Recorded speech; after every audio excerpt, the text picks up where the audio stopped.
વાંઢિયા ગામે ખેડૂતોના ધરણા. કચ્છ જિલ્લા કોંગ્રેસ પ્રમુખ વીકે હુંબલ સાથે કોંગ્રેસ અગ્રણી ભચુભાઈ અરેઠિયાએ કરી મુલાકાત. Bureau report Ranabhai Ahir, Bhachau. પોતાના અમે પ્રદેશના એને પોતાના જે પણ જનતાનું કામ કરવાની ફરજ લોકપ્રતિનિધિની છે. અમે ટપ્પરમાં લડી નથી કરી અને છેક સુધી લડવાનું છે. આપણે કીધા એ પૈસા એને દેવા પડે. કંપની વેપાર કંપની કે નાની કંપની નથી, એ સીધી સરકાર સાથે જોડાયેલી. ભલે આવે છે એને આવું અને ગામ આખું ભેગું થશે. અમને ઉઠાડી મૂકો. ટાટામાંથી ટાટા જેવી કંપની જે એને ગાડીનો પ્લાન્ટ રાખતો હતો, ત્યાંનો વિરોધ થયો તો એને ભાગવું પડ્યું. ખેડૂતોની સહમતિ વગર પ્રોજેક્ટ રદ થઈ જાય ઘણી જગ્યાએ. તમારા નિર્માણો તમે જાઓ, નિર્માણો આપણો અહીંયા દાખલો અહીંયા ગુજરાતનો નિર્માણ કંપની કે નાની નહોતી, એને વખત ભાગી ભાવનગરમાંથી ટાટાને ભગાડી કરવો પડ્યો. ટાટાને આવડી મોટી ટાટા કંપનીને બંગાળમાંથી ભગાડી દીધી. આ તો હતો હવે તો થઈ ગઈ. એટલે બધી તકલીફો છે. તમારે હવે આ બધું અત્યારે હાલે કર્યું એટલે અમે અત્યારે વધારે વાત નથી કરતા. જે કિસાન સંઘ આગળ મદદ કરે સારી વાત છે. અમારા કિસાન સંઘના પ્રમુખથી વાત થાય. તમને કહું, તમારી આ વાત જે છે ને એને પણ બધું અમારે કોઈ રાજ તમે આ મુદ્દો છોડીને મુદ્દાને પકડો. ઘૂસ્યા શું કામ આપણા ખેતરમાં? એની પરવાનગી લઈને ઘૂસ્યા છે. આ નુકસાન કર્યું, એનું કોઈ કર્યું, કેટલું નુકસાન કર્યું એ કોઈ લખ્યું પંચનામા કર્યા છે? અધિકારીઓ એ ઉભા થઈને કહે છે તમારે કાંઈ પણ જરાક બનાવ બને છે આપણે પંચનામા પહેલા કરીએ છીએ કે નથી કરતા? કાયદામાં જોગવાઈ છે, પંચનામું રેવન્યુ ઓથોરિટી કર્યા વગર તમારે કોઈના ખેતરમાં જવાતું નથી. તો અને ચોમાસું ચોમાસામાં અત્યારે કામ કરે છે, ક્યાં અટકી રહે છે? માની લો ચોમાસાનો પાક લઈ લે, ઉનાળામાં કરે કોણ ના પાડે? તો એટલે તમારે અમારું શીર્ષ નેતૃત્વ બસ તમારે ત્યાં આધારે છે. તમે કીધો ત્યાં એવું થાય અન્યાય તમને કરે તો અમારું નેતૃત્વ તમારી સાથે છે. બીજી વાત તમે કહું, હવે જ્યારથી બીજું અમારે વરી એમ તમને કહે છે કે રાજકારણ આમાં ક્યાંક ને ક્યાંક અત્યારના નેતાઓ ભેગા છે, તમારે સમજી જવાનું છે. આ બધા ઉભા છે, હું કહું છું. ચૂંટાયેલા નેતા ભેગા છે, આવ્યા તમારી પાસે આટલી તકલીફો થઈ તમારી પાસે. વિચાર તો કરો. એને કહેવાનું નથી કે ભાઈ આ સરકારને કે કલેક્ટર ન કહે કે ભાઈ એને પહેલા ભાવ બરાબર આપો. પ્રતિનિધિ લોકોનો હોવો જોઈએ, તમારે ગમેનો કેમ ન હોય. આ બધું વિચારવાની જરૂરિયાત છે ખૂબ. કે અત્યારે બધા ભાજપના આગેવાનો છે ને બધા કોન્ટ્રાક્ટર બની ગયા છે. તમને કહું, નામ નથી લેતો અત્યારે, પણ બધા આખા જિલ્લામાં આ હાલત છે. ઓવરલોડ ગાડીઓ હાલે તો એની, ખનીજ ચોરી થાય તો એની. બધા કેમ કરે છે? બધા પોલીસ વાળાને બધાનો સાથ લઈને અમને ખબર નથી પડતી, બધી ખબર પડે. આપણે જાગૃત થવાની જરૂર છે. એટલે હવે બધું છે ને હદ થઈ જાય છે. પાણી છે ને એટલે શું કંપનીના રખેવાળ છે અહીંયા? આપણે તંત્ર રખેવાળ છે કંપનીનું. જો પરિષદ કરવી પડે એ બધું બરાબર છે. સોશિયલ મીડિયા બધા લોકો બધું જોવે જ છે. હા, જોવે.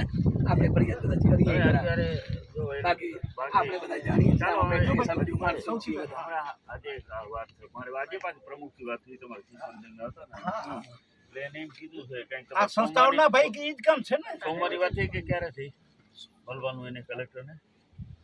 જિલ્લા પ્રમુખ ને એને વાત થઈ કે તાલુકાના કાર્યકર્તાઓ છે, જિલ્લા પ્રમુખ ને કઈ વાત ત્યાં સુધી નહીં કરે કંપની કામ. બરાબર છે, એ પ્રયાસ કરે એ સારું કહેવાય, વાતો નહીં. જલેબી ખવડાવી જગડું છે આપણે તો કામ થાય. કામ આપણે કામ આપણને આપણો આ થોડા બધા હક મળવો જોઈએ.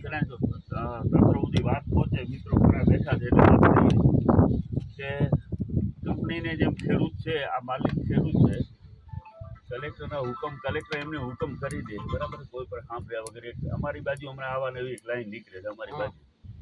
કલેક્ટરે આમને હુકમ કરેલા હતા ત્યાં તમે વિડીયા કદાચ જોયા હશે. એક ગામમાં અજાપરમાં જોયા હતા ને, એ અમારા ગામની જ લાઈન છે. અમારા ગામથી જઈને આગળ 4 ગામમાંથી નીકળે.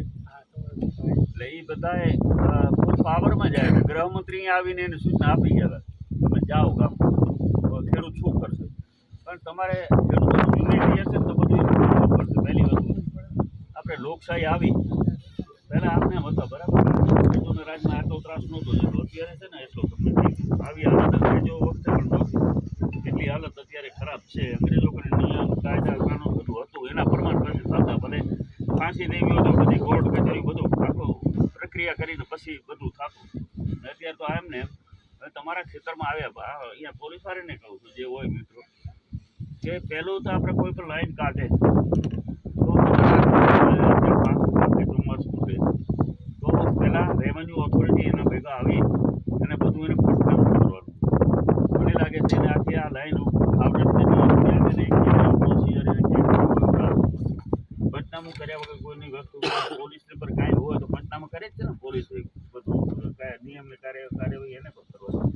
તો પંચનામું કર્યા વગર ધર્યા છે તો નુકસાન કર્યું છે તો એ જ પહેલાં ગુનેગાર બને, કંપની પહેલી ગુનેગાર બને છે. કોઈ પણ તમે ચોક્કસ એની જે કર્યા વગર તમે જાઓ એ જ તમારે ખોટું વાત છે. ખેડૂતો એક જ વખત એને કમ્પન્સેશન નુકસાન એનું વળતર દેવાનું, પછી તો એ લાઈન ચડી ચાલુ થઈ જાય પછી તો આપણે એને અડી શકવાના નથી. અત્યારે જે એક વખત એને આપવાનું છે કંપનીઓ ધંધા કરવા માટે જ અત્યારે આ રૂલ્સ અમારી કલેક્ટરમાં એવી માંગણી અમે પણ કરી હતી. અમે આ બધા અમારા જ ક્ષેત્રોમાં એટલે અમે 2-3 વખત ગયા તો એને એ જ વાત કરી કે તમારે જે આ નિયમોને ટેલિફોન એક્ટ છે કાયદો એ ખરેખર સરકાર માટે છે, પ્રાઇવેટ કંપનીઓ માટે કઈ રીતે હોઈ શકે. અને હમણાં 2025નો ભજીભાઈ નવો GR આવ્યો છે એમાં ચોખ્ખું લખ્યું છે કે એને કલેક્ટરે એક કમિટી બનાવવાની છે.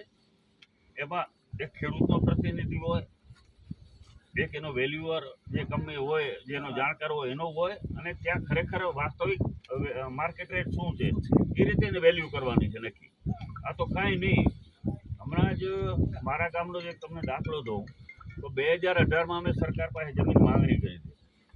2018 એક અમારે શિક્ષણ હેતુ માટે અને એક કંપનીએ માગી હતી સરકારની પડતર જમીન કે અમને આ જમીનની જરૂરિયાત છે, તમે વેચાતી નિયમ પ્રમાણે અમને આપો. એ ટાઈમે એને 2018માં અમને 3300 રૂપિયા ચોરસ મીટરના લખી દીધા અને અત્યારે મારા ગામનો જે ભાવ કર્યો હમણાં વેલસ્ટોન કંપની કાઢી દીધી તો એને 700 રૂપિયા નક્કી કર્યા.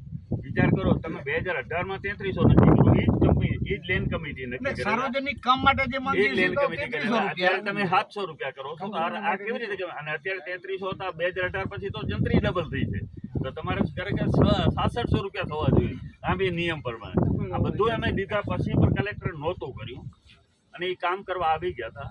કામમાં મક્કમતાથી બધો વિરોધ થયો કર્યો અને કંપનીને બધે સમજવું પડ્યું કે ભાઈ અમારા સાથે બેઠકો ખેડૂતો સાથે આ સંકલન કરીને કરવાનું હોય, એકબીજાની સહમતીથી. ઠીક છે, લાંબુ આપણે વધારે માંગણી કરતા એ ઓછું દેવાય, એના વચ્ચેના કંઈક રસ્તા નહીં કરતા હોય પણ કાંઈ કરવું નહીં. સીધા આપણે પોલીસનો બંદોબસ્ત લઈને આવી જવું, પોલીસના સાથે લઈને આવી જવું, આ બધી કોઈ ખરેખર બહુ ખોટી વાત છે. અને આ તો એવું છે કે આ ધીરે ધીરે માની લો આપણે મૂળ કચ્છની કોઈ અસ્તિત્વ જેવું જ નહીં રહે. અત્યારે બધી આ બધી તમે જુઓ લાખો એકર જમીન કંપનીઓને આપી દેવી, બહારના માણસોને આપી દેવી. તો આજે અત્યારે તમને બધું લાગે આ પેઢી જ સુખી છે, વાલે પેઢી બધી દુઃખી થવાની છે. નોકરી કરવાની છે. બધું આપણા છોકરાઓની હાલત ખૂબ ખરાબ થઈ જવાની. અત્યારે બધી જમીનો જ્યાં જુઓ ત્યાં કબજા, માલિકી, હક બધું આ પહેલા અત્યારે એક ઈસ્ટ ઇન્ડિયા આપણે કંપની થોડાક રૂપિયા આવે તો કદાચ અત્યારે કદાચ આપણું જીવન 25, 10, 20 વર્ષ ਅਸੀਂ કાઢી જશું સારી રીતે. પણ વાલી પેઢીને આપણા બાપ દાદા ખૂબ મહેનત કરીને આ જમીનો બચાવી ગયા, બરાબર બચાવી તો એને તો બિચારે આટલું બધું સુખી નહોતા આપણા જેવા, ખૂબ દુઃખ વેઠીને બધું એ બચાવી ગયા. અત્યારે આપણી હાલત સમય અત્યારે એટલે અત્યારે આપણે થોડી ઘણી આ બધી પરિસ્થિતિ